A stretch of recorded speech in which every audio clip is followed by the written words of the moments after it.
Hey, Mr. Craig, just in Hello. time for the new year or for the end of the year. Yes, hey Ralph, how's it going? Oh, pretty good. Hey, Didn't I? This, Didn't we just? I just see you last week or something. Yeah, I yeah. think so. My company, Microsoft, had a Tech Days thing where it was an internal networking thing, but for some reason Yes, we needed external sponsors. I won't get into the politics of it to pay for lunch. And about it. Yeah. Jetty was nice enough to volunteer for that, And so so we Jenny appreciate says it. you're welcome. As it turns out, as they say, even just to have lunch at a company, sometimes they need help from the outside. I didn't realize you can do that. Maybe I'm going to do that next time. We need lunch somewhere. I'm going to say, hey, let's go ask another company to sponsor us. I like Yes. Microsoft, maybe. Uh, but I think it's actually a great idea. For one thing, though, it allowed us to, how do we say, to commingle on the stuff that we're actually working on for real Yeah. work stuff. So that's really good. And of course, here's the other thing and applies to our good old user group stuff. That's why we're having our year end. Is like I think I got let's just say us on the cadence and track to hopefully for the coming year to have some more support for some Nice. events, and we can tease some of these kind of events coming in a little bit. But for now, we're doing a little podcast over here to close out the year and say all the good stuff that happened over here.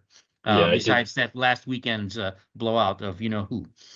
I did see somebody posting a thing in the chat of our meetup to ask when our next meeting was. So Ah, we need to have that. So we need to get back on a yes, regular cadence of having in-person events. we I have do. some people that want to speak, so maybe we'll work on a little bit harder on that this year.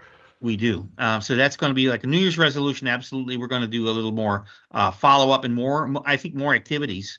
They may be partially virtual or something else. We'll try to do more live events. But now at least we have a bit of a model on what to do and a bit more support on getting it done. So that's the part that I'm looking forward to. Yeah, the other Great. thing is too, I'm seeing internally, but Yes. externally a more return to work push after the first of the year, at least 3 days a week for most companies. I think they've all kind of, for the most part, backed off on a 5 day a week return to work, just because there was a lot of grumblings, but still, I did.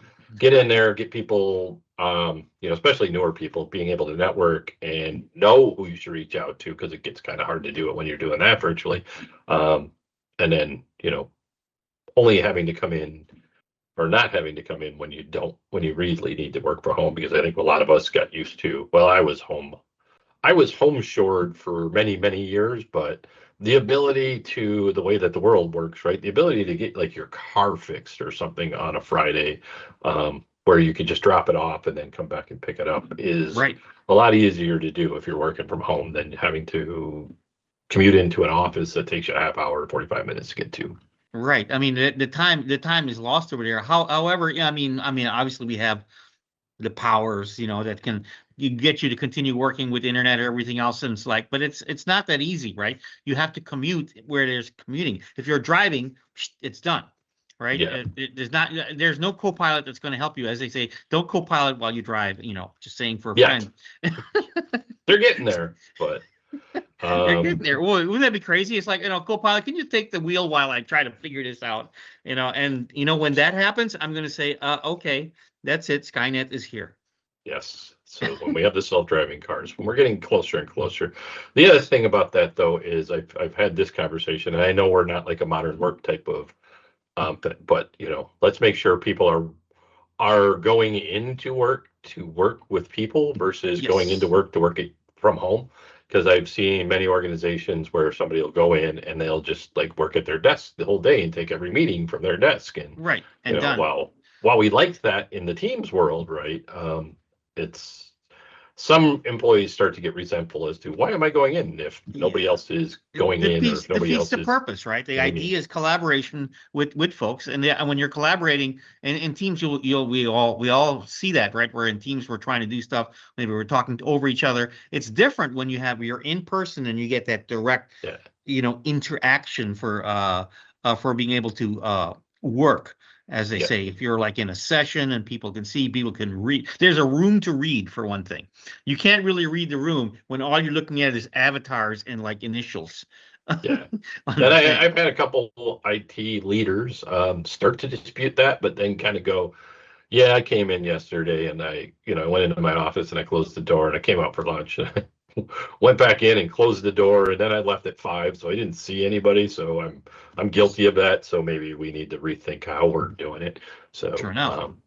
but Yeah, I mean, like get the stuff, the automated stuff out of the way. Find those opportunities. I bet though, just like using Copilots, I remember Heather gave that nice little talk about using essentially the tech to help you on the yeah, peripheral of the work, right? And one of the things that my big takeaway of that is that you can ask it, and even you gave me this, like ask it for something that you wouldn't normally do as part of work. Like, hey, can I do something better? Can I analyze my stuff? What am I doing wrong? Or what was my favorite? My favorite is like, find me something I can do for X. So I'm going to the office for work. Hey, look at my stuff. Find something here that would I could collaborate on and put it on my schedule. Right. So that I'm not just there just typing away. Maybe it'll find stuff. Hey, you should talk with that person who's going to be there about this particular topic. Maybe you should work on that workshop or maybe work on this particular piece. But if you don't ask, of course, you don't no, gotta ask, gotta try it out. well, and that's the thing. I think a lot of people aren't used to asking for stuff. I actually had this conversation with my daughter yesterday.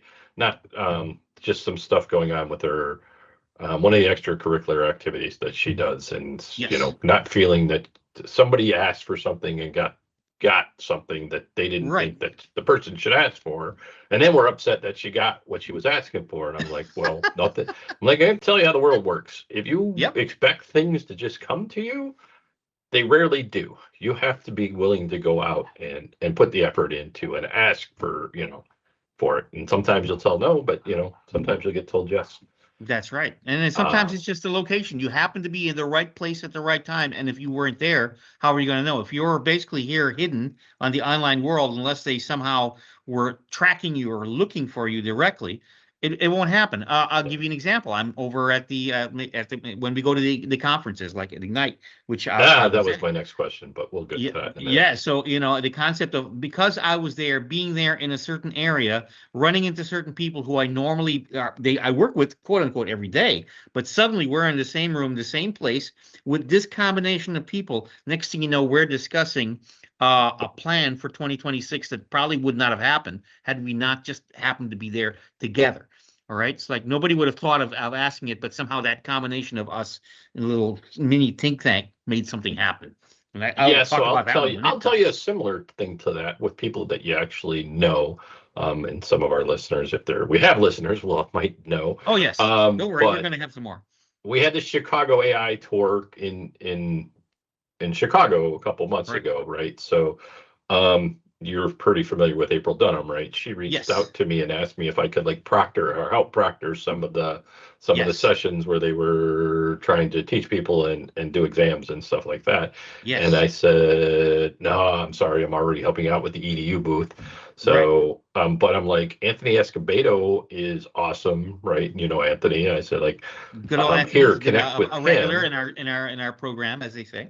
Yeah, so he's actually talked at in person, and he's from Milwaukee, but he came in and so he volunteered and he helped her with that, and then he actually got to go to Ignite, and she reached out to him prior to that and said, "Hey, if you're going to Ignite, can you do that again?" So she got to Aha. help out. So So he's he got to do the Ignite thing. So she didn't ask me on that one. So here, the interesting, same one I went to, and she asked me, "Do I know anybody like other MVPs?" Like, well, guess what? No one's actually available. And I did remind her that you have Microsoft people here, and she had your name, and that's I believe how that happened. I'm yeah. not So sure if thanks it for was that. my thing or she already had you on her short list to ask, right? Probably your thing because I don't think she knew I Oh, existed. okay. Well, now she knows you exist. But No, here's the I've met thing. her at conferences and stuff, Yes, but probably that's true. wasn't top of mind of being in Chicago because Uh, those were outside of I Chicago. think we have a New Year's resolution. We're probably going to have her as a speaker one day. Well, just saying, possible resolution. But here's what happened from that. So what happened for that is I told her that, and remember what was coming after that Power Platform Conference. Power Platform Conference. In case, just to remind folks, I ended up going to. I was invited because MVPs for business apps were given a free ticket. That was great, but not for the plane, just to get there. So I'm there and like, okay, there are some theater sessions. They're asking for folks for theater sessions because all the speaking sessions, they didn't accept any of mine. They didn't accept any of yours, I think. But they did accept my theater session, which was, whose prompt is it anyway? Right. And how do I say it? My pitch for it was like, it's Vegas, where they say whatever happens in Vegas stays in Vegas, the Vegas version of whose line is it anyway, but for Yeah. prompts. And we get points for making Copilot cry. Right. And don't worry about it. HR is not there and your tenant manager is not there. So that was the way. And they thought it was funny. And I said, I was also going to bring my little music. I have my little keyboard. I'm going to put music on it. And so they went for it and they gave me a community session. So at the AI tour, I told April after she put me on the thing to maybe, since she's going to be at the Power Platform Conference, why don't you stop by? That's like Taylor Swift coming to your karaoke, pretty much. So I said, yeah, why don't you stop by? So she said, yeah, sure, I will, because she liked what we were able to do with the Proctor Wise when Anthony was there and everything else. She appreciated that because, by the way, the next week she went to Canada and she had proctors lined up and they all canceled on her. She was by herself. And I think, and what did I say? She's like, she survived that only because Canadians were nice. That was the only reason why she was able to get by. It's like, well, the good thing they were nice people. Yep, the Canadians gotta count on them. But so here we go. Fast forward again to the Power Platform Conference. So she actually does show up, and I do the whose problem is it anyway? Hey, and did all that stuff. So we got people all going. So it turns out the prompt that made everyone Copilot cry turned out to be hers. I put up a little Slido. Everyone anonymously put up their suggestions for prompts for different things. Basically, Nice. it was like how not to prompt, right? You don't prompt this way because it's going to break or things are going to happen. So she put a prompt. I swear, she put a prompt that had all these keywords that not only made Copilot say, "I'm not talking to you anymore." Literally, it said that. I'm not. This conversation is over. Boom, because everyone voted for it because it was really cool, and said, "No, I won't talk." I said, "Oh my gosh. All right, let me try a fresh new conversation." "Nope, I'm not talking to you." "What? A new session?" "No." And then I went to a different user account. Mind you, I'm on the same laptop. And then I asked the same question and it said, "Nope, I'm not talking to you." So what? This is the CDX. So like, how could this happen? It's like, and everyone is like all interested, and everyone suddenly, the whole crowd, they were sort of like, getting like, yeah, we're playing along. Yeah, yeah, yeah. And then all of a sudden, when troubleshooting mode came in, everyone was like all like really into it. So all the nerds basically came out and said, "Oh, let's fix this. Try this, try that, take out that keyword, or put this." And then it was like not working. It's like, oh my God, it's completely dead.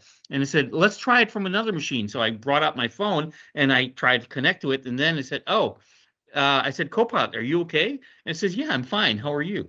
It's like, okay, I think we've solved it. So I went back to my machine and then I asked the same question, "Copilot, are you okay?" And it said, "Sure, I am, Ralph." And it was like, oh, so we learned something, right? We learned here are some keywords that if you say will kill your Copilot session. Now, maybe it just happened that it killed it in this particular way. And so it was April later who told me, yeah, that was my suggestion. I hope I didn't disrupt your stuff. I said, are you kidding? You gave me exactly what I wanted. We got interaction. We got everyone going. And because of that, I think that and the AI tour, suddenly a week later, I got an invite to go to Ignite as an expert Sweet. to basically to man the Power Automate booth. And I was there. I did like 3.5 hour sessions for 3 days. And I think like a couple of times I was pretty much by myself for most of them. I had other fellow MVPs that were in the other schedule and periods, but I ended up taking most of the stuff myself. A lot of my clients that discovered I was there got some free billing time from me and came by to ask questions also. But it was great. It was total community. The majority of the people that came up to me were from universities. I guess those are the folks that could afford to go to Ignite, but they Yes. were there and they were like university IT. They were all trying to do different things and try to do different strategies. And then you begin to realize why we're doing all this stuff. There's community stuff that we're doing all over here. It's not that we're supporting folks that can't afford it. We're supporting folks because the need is there. Everyone needs to learn. And I think the best place, the universities, right? If they start doing this stuff, they impart it to their students that are coming out, and we end up with, let's just say, very qualified people coming out of school that will Yes, that's eventually join interesting. At us. the AI tour in Chicago, I was working the education booth, which hindsight 2020, you didn't realize Yes. that that wasn't the best name for the education booth, because what everybody wanted that was to be the learn booth. Yes. So hey, hey, how do I teach my How do people I how do do I, this? How do and I do that? like I do that for a living, so I was able to help a lot of them or point them to the learn booth.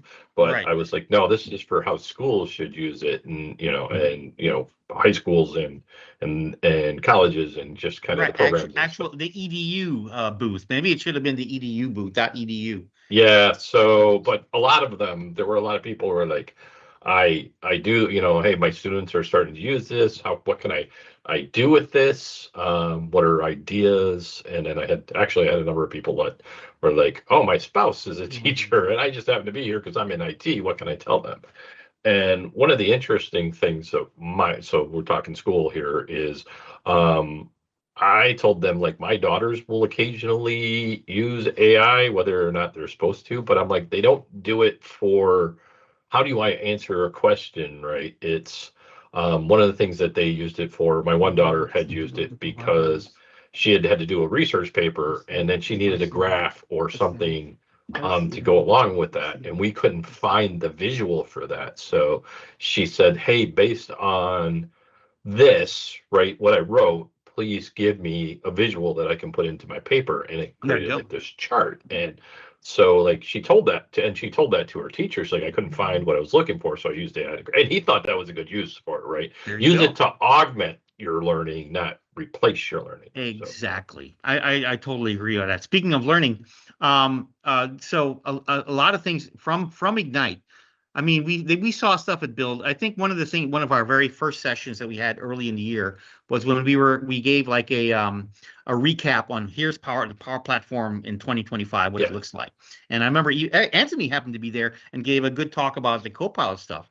And I think at that time I showed the first inklings of what is now very uh, well, let's just say the buzzword of today, vibe coding, right? The yes, so-called I can vibe code stuff. I can do all this stuff. I brought up Plan Designer, that right, and it was like very basic at the time. Remember, we were trying a few things, and it was like it was a little sort of going. It was not until I went to the MVP summit where they were. When we had to talk with the product people, we basically hammered them. The MVPs hammered a lot of them for what needed to be done in there. But of course, it right, turns out that they knew what where things were going, and we were going to try to have a session. And actually, we did. I think we did. After that session, we did a hey, let's look at Plan Designer again. But since then, some of my favorite things that have come out and announced tonight, vibe.powerapps.com, and I can actually show it over here to see what that yeah, looks that like. was pretty cool. In Copilot now in the Frontier area, they have App Builder, Workflow Builder, essentially the actual vibe coding tools to actually build whole things. They had Gen Pages, which is like you go into model-driven apps and you go create a page and you say let AI do it for you, and it creates with React, with TypeScript, with Liquid Code. This whole stuff that's actually really so good that some people use it just to create the script and grab it and paste it into their own web app to do. It's actually that good. I think most of all the ones that are mature, that's the most mature. The other ones, it's hard to tell because it's black box. They Right. don't let you see the code under the covers, but it's still really cool. And we can actually demonstrate that very, very quickly. But in the meantime, those are my favorite pieces of on the builder side. My favorite piece this year on the learning side is AISkillsNavigator.microsoft.com. All Everyone right. remember that, AISkillsNavigator.microsoft.com. The ultimate, I curate with AI's help my learning, and it's not just for AI skills. You just put in your curriculum. It could be Power Platform. It could be coding. It could be a combination because it sources the GitHub stuff. It sources YouTube. It sources Learn, and apparently a few other sources as well. It is so cool and so powerful. You can create a plan for your team, and then everyone like do a little gamification. It's like here's my team. Let's see who does this first, who's able to get through. And I haven't had this happen to me yet, but I saw in the demos wherein someone is like showing having trouble with a particular Yeah. lesson or section and talking to it, and then it'll come and give a suggestion or how to fix it or how to get past your problem, and with an AI mentor. That is wow. All right. And the third, my most favorite thing today, which I can't really demonstrate because I need apparently a strong credit card, is Agent 365. Because one of Yeah, the things that we was going always to be run into. mine. Yeah, that would be yours. And like maybe you can show that one because here's the thing. For me, Agent 365 is the case where like the IT folks and everyone else that say, you know what, this would be great if there was governance because all these agents, that's shadow IT version 20 that's got even more powers and more shadowy than ever. So people are very scared of it, or it's already out there. They're like, oh my gosh, how are we going to rein in this horse? And this is not a case of reining a horse. It's a whole bunch of them now. Agent 365 to me is the basically answers or checks just about all those boxes. Whatever little gaps are left, like companies like AvePoint or other ShareGate and all the rest of them are filling in some of those pieces for the gaps. But for the most part, to me, it's got just about everything in one place. So those are my three favorite things for this year. Have you got a favorite thing that happened for you, Mr. Craig? Yeah, so Agent 365 definitely definitely one of them, right? So to be Yes. able to have a central registration for your apps, I don't have it available to show, otherwise I'd pull it up. Yes. But no, I think I mean, one of the biggest concerns is being able to do that is to be able, because our customers are really worried about something being released that they shouldn't, or some shadow IT happening that they don't know about, or people, well, actually, people creating agents and nobody knowing what the agents are doing and who's responsible for it. So being able to audit that, monitor them, put some life cycle management around it, that's Yes. huge. Um, with that, I'm going to say actually stepping outside, kind of in an admin universe is. Um, I can't remember DSPM for no, what is it? Data posture management, security management, for AI in Purview. I'll have to Oh, look, yes, make the sure. purview thing. Yes, yes, yes, Yes, yes. where you can actually look and see where a lot of that is happening. Um, and so that, those go hand in hand. And Yes. then I had actually a colleague of mine yesterday was showing me a tool that you can use, which would be great to demo to our customers. But it's basically a tool that you can use in Fabric that creates some workflows and a Power BI dashboard so that you can monitor and kind of see. Oh, This is more on the SharePoint side, oh, but we got to see where talk. all your data is and what people are doing and how people are accessing and permissions, because data oversharing is huge. And um, while we have purview, right, so to be Right. able to work that, it doesn't get into necessarily the detail that some people want. So um to be able to use Makes some sense. of the tools in Fabric and create a Power DI dashboard to access some of that is huge. That's the one thing missing from Plan Designer right now. It can, by the way, when we started, Plan Designer could only make like apps. It couldn't make workflows, and basically it sort of had a sort of tough time even with tables, and it did certain things a certain way. And basically now it can do just about everything except for Power BI. So Okay, you so it's literally, data that's the missing security piece. posture management for AI was the what I was missing. There we go. That makes more sense. So that sounds good. Is there anything else that was a favorite this year that you like to maybe Oh, you know show off what? next year? I don't know if it's quite got all the bugs recently. I know they announced it at Ignite, but I haven't seen it. But the ability to upgrade a Copilot, well, I don't even know what we're calling it anymore, a chat agent Yes. that you create in Copilot M365 chat to a full on that be able to upgrade that to a full on Copilot Studio agent. Yes. Oh, so actually, it is there. There's documentation on how it works. You're right. It's right. It was in preview mode. The concept is, as it turns out, those agents they used to call them. Some people used to call them Copilot Studio Lite, wherein Yes. you made it in a certain way, and it was an agent that actually existed somewhere in the environment with the same components. They were leaving it black box. They didn't want people to mess with it with Copilot Studio. I think at the time because let's just say you could break it. That was the issue. And I think they came to the point where like, well, it's built such that we want you to break it, I guess. It's like, well, if you want to like to take it to the next level, here's the basic version. You open it up because they did that with SharePoint agents. right? Yes. So I think that's where they got the idea. SharePoint Agents is built the same way. It is like Copilot Studio Lite. It is when you open up, you actually get the Copilot Studio interface minus all the menus in SharePoint, in the SharePoint version. And then it's saved as a file, and you can actually open it up in Copilot Studio, and then it fills in on the gaps, and then you can make a full Copilot Studio version of it. They didn't have that for agents until recently, until that announcement. But I look forward to that one too, because that's the idea here. You POC something. Hey, somebody created something that's great for themselves, great for their department, and you say, hey, we want to now take that to the next level. You don't have to go and recreate it from scratch. You can grab what's working and now put it on the grand stage. Yeah. Cool. Now, what I will tell you is something else that I think is cool, but I don't know where organizations are at with this, but you tell me. So like all the MCP stuff and be able to go out to different areas and get data. I've got a lot of organizations that are still struggling between what's the difference between Copilot chat and M360 full on paid Copilot, right? And how do I even take Right. advantage of those? And using Copilot Studio Lite or the full on Copilot Studio to connect into data that they know they have. Yes. So I see MCP, like I got customers who use it, but I see that being more of a 2026 type of thing because I feel like here's what I had. 2024-ish, 2025. Yep. Our fiscal year 2025, because for right now we're in our fiscal year starts in July. Right. So fiscal year 2025 was mostly what is Copilot?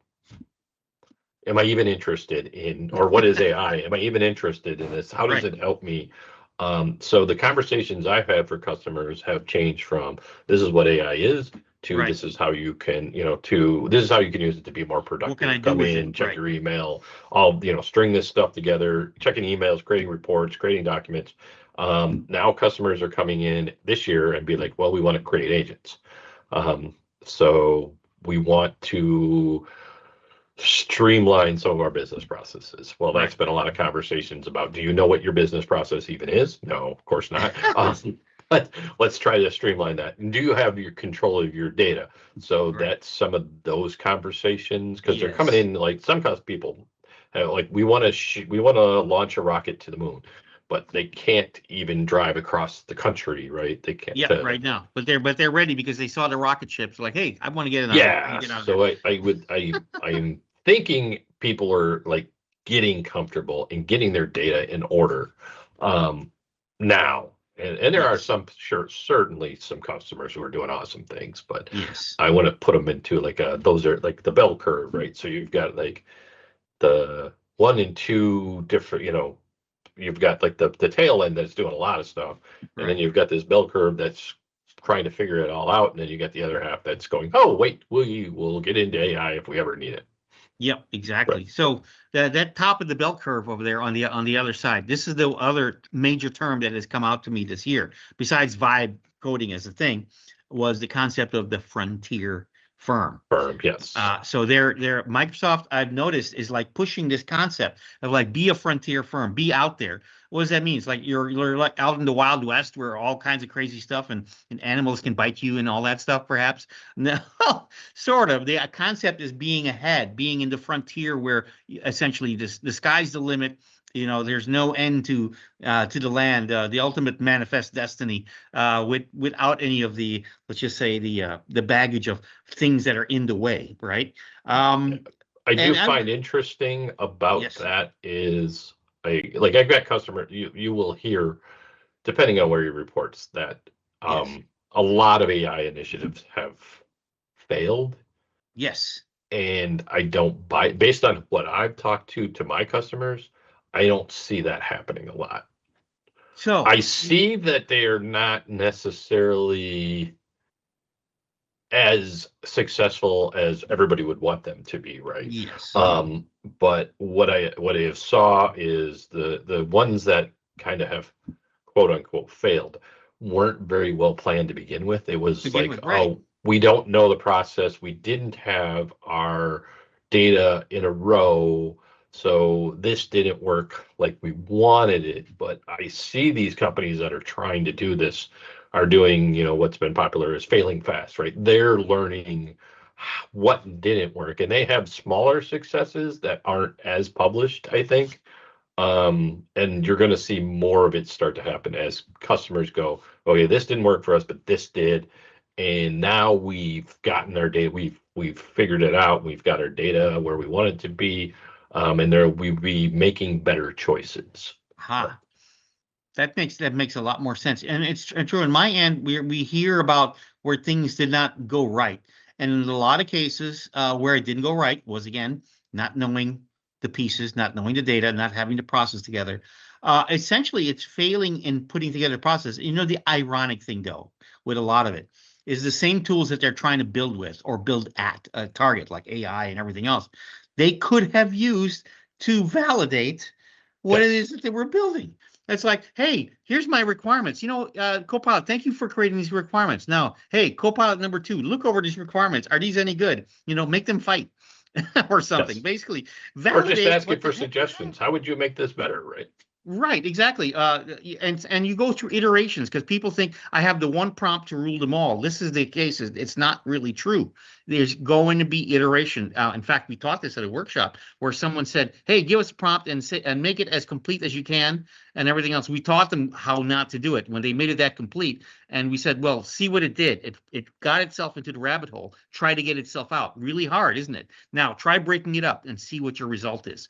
All of a sudden, they got to see the benefit of, as Yeah. to say, putting things through. Even ask the question of the question, right? Remember, hey, what's the meaning of life? It's 42. Well, what's the question? Oh, I'll get back to you. Well, here's the thing: know what the question is, know what the question of the question is, that sort of stuff.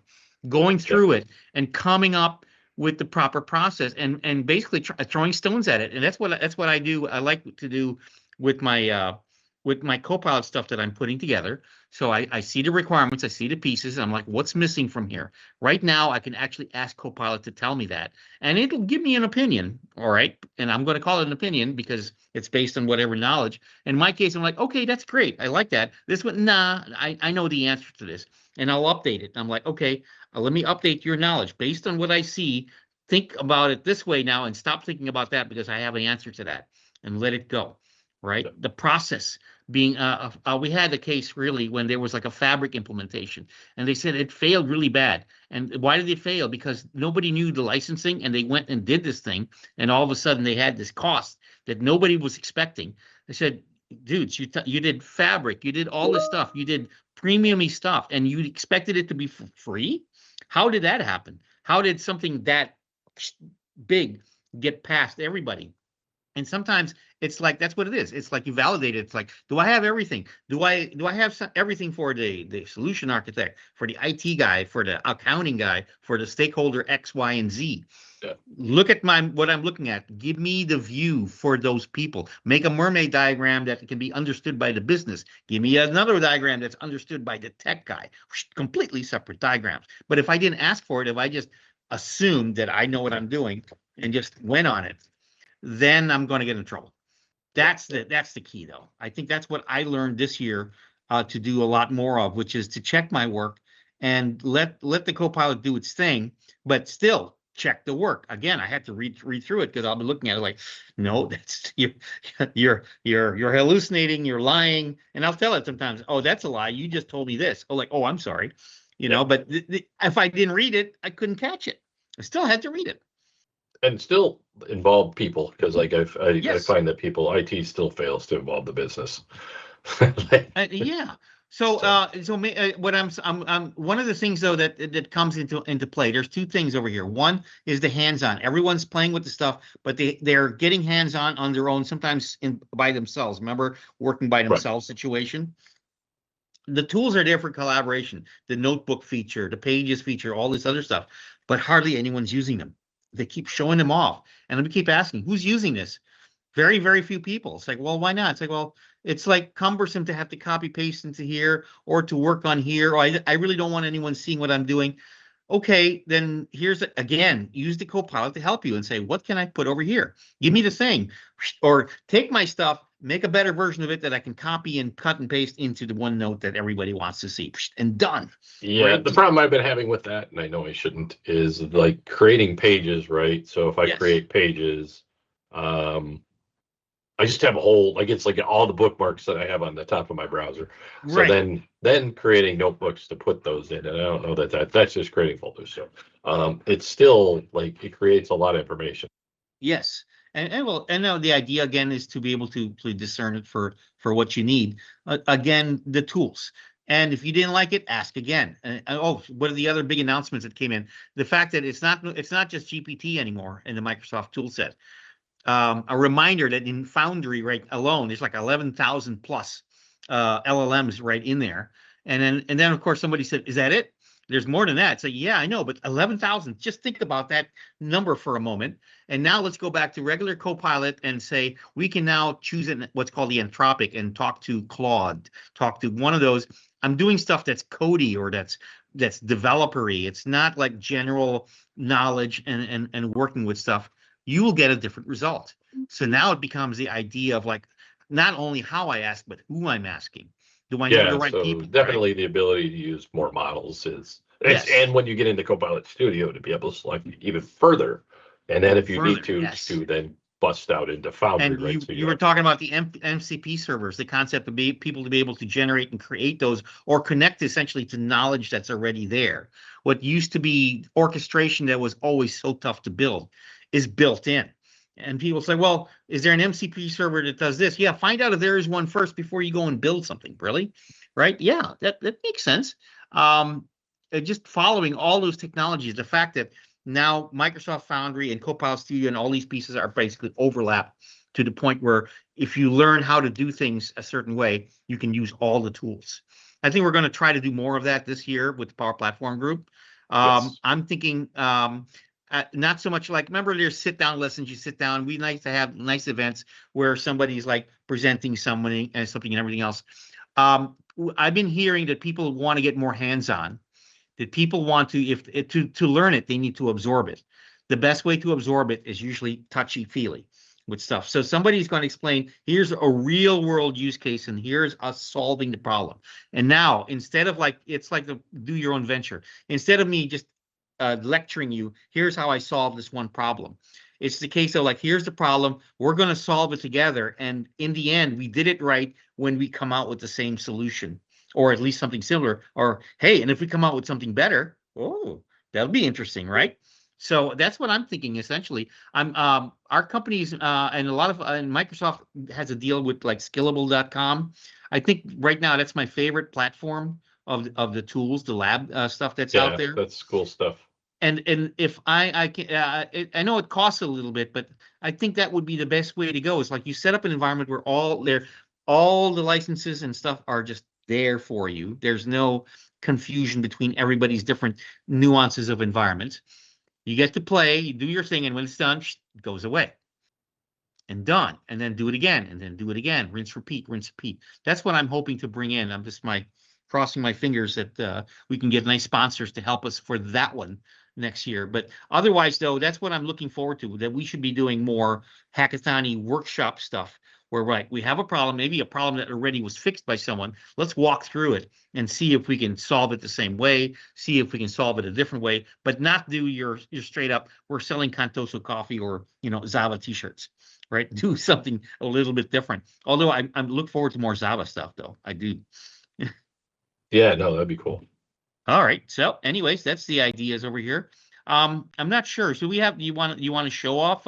Me to show off anything, or do you want to save that for next year? We'll have I a think we section save where we that for show next year body. because I All think right. we've been running long as it is Yes. already. It's a So talk, but it's our recap, and we wanted to say thanks for everybody who's helped us this year. Some very, very important supporters on the not just the Microsoft side, but outside for some of our users that have given us ideas for different things, and some of our common speakers. Looking forward to more of that yes. next year. And Of thanks course. to Raquel for doing like her video editing and all that Yes, good stuff. for our YouTube stuff. Thank you, Raquel. So more to come. We'll probably have our January event live and in person. So I will, after the Yes. first of the year, I will set that up and send it out, and we'll see what we get. Okay. We'll talk to you all soon. All right, talk to you later. Bye.